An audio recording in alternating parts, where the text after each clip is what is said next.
Hi there, I'm Jeffrey Kevin. Welcome back to my channel.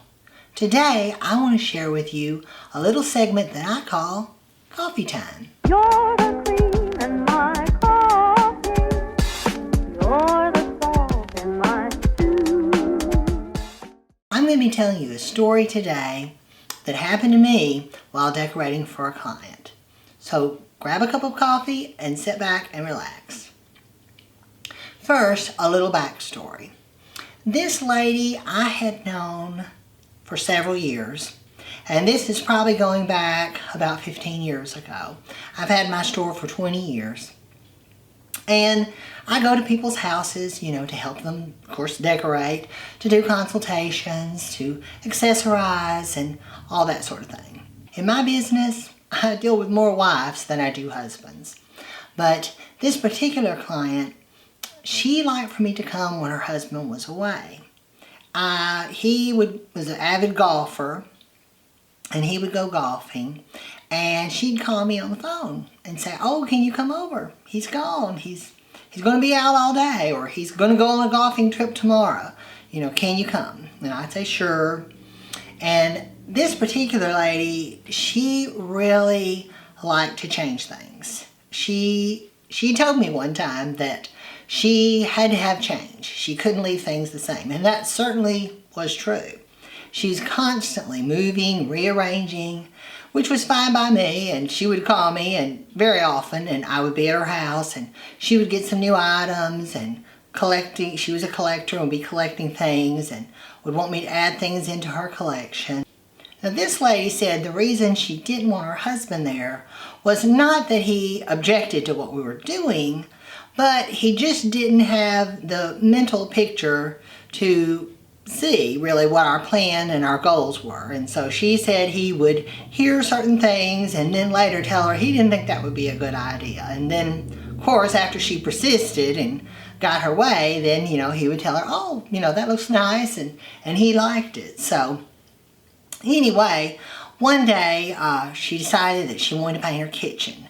And the way this lady's house was laid out, she had a kitchen that flowed into her den. Sort of U-shaped, but it wasn't exactly an open floor plan, but the two rooms did sort of flow together at one end.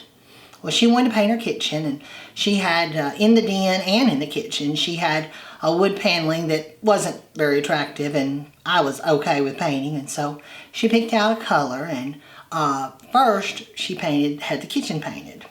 And so after it was done, I came back and accessorized and put all of her things back and all of her collection. She collected antique plates, and I put all of her plates back on the wall, and it turned out really well. We didn't have a great stopping point. A lot of times when you paint a room, if you don't have a good stopping point, it's really a bad idea to stop mid-wall, so you kind of got to have a corner or a good stopping point. Well, she had a corner, and so we stopped there.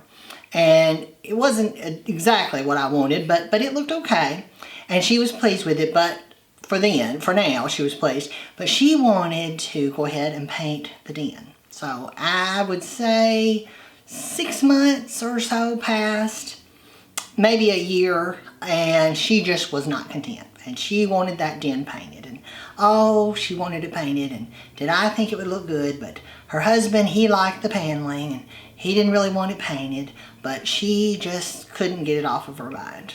So one day she called me and said that he was going on a trip, and she was going to have it painted while he was gone. So I thought, well, okay. And she wanted to know, would I come and accessorize, put everything back, put the furniture back?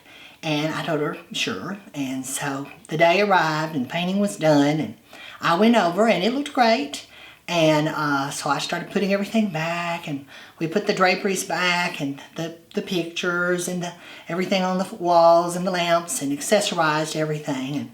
And so we were just kind of standing around admiring the room and complimenting on ourselves on how nice that it turned out. And she has a big picture window in the den. And I looked out and I saw her husband coming up, and she looked out and said, "Oh no," she said, "he's home." And then she turns to me and tells me he does not know that she had the den painted. And so he comes through the door, and a look of surprise hit him on his face, and he flew into a tirade.